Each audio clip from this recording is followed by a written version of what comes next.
এরকম আচরণ করছে, এটা আজকে আমার বোনের সাথে হয়েছে, কালকে আমার সাথে হবে না, এরকম কোনো নিশ্চয়তা নাই।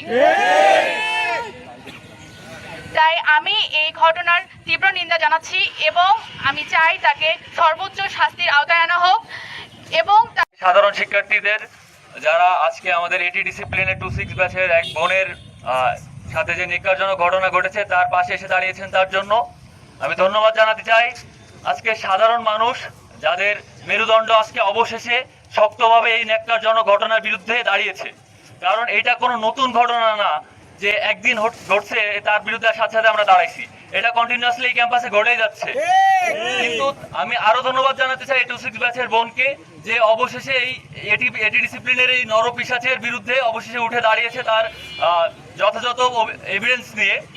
কিন্তু এই কেন রুখে দাঁড়ায় না, কেন উঠে দাঁড়ায় না এই নরপিশাচের বিরুদ্ধে? এতদিন মানুষ এই ক্যাম্পাসে যেসব মেয়েরা এতদিন অভিযোগ করেছে তারা কি কোনো যথাযথ কোনো শাস্তি পেয়েছে? কথা যখন চলে আসে তখন তারা কিভাবে এই বিষয়গুলো নরমালাইজ করে দেখেন। আমি বেশি কথা বলবো না, আমি শুধু এটুকুই চাই এই ক্যাম্পাসে এমন একটা দৃষ্টান্তমূলক শাস্তির ব্যবস্থা করা হোক যাতে নেক্সট কোনো শিক্ষক এইরকম কাজ করার আগে একবার ভেবে ওঠে এবং তার এই কথাবার্তাগুলো যাতে মনে থাকে। এটার জন্য তো আলাদা একটা সেলই আছে, এটা তোমরা হয়তো জানো। তো এটা যখন গতকাল অভিযোগ এসেছে সাথে সাথেই কিন্তু সেটা ফরওয়ার্ডিং হয়ে গেছে যৌন নিপীড়ন সেলে, এবং আজকে প্রশাসনিকভাবে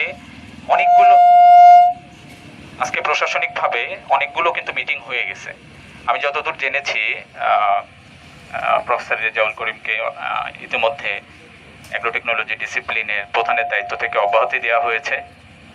আর এ সংক্রান্ত বেশ কিছু মিটিং প্যারালালি, এবং আজকে বিকালেও এই যে যৌন নিপীড়নের যে সেল তারাও এই বিষয়ে মিটিং করেছে।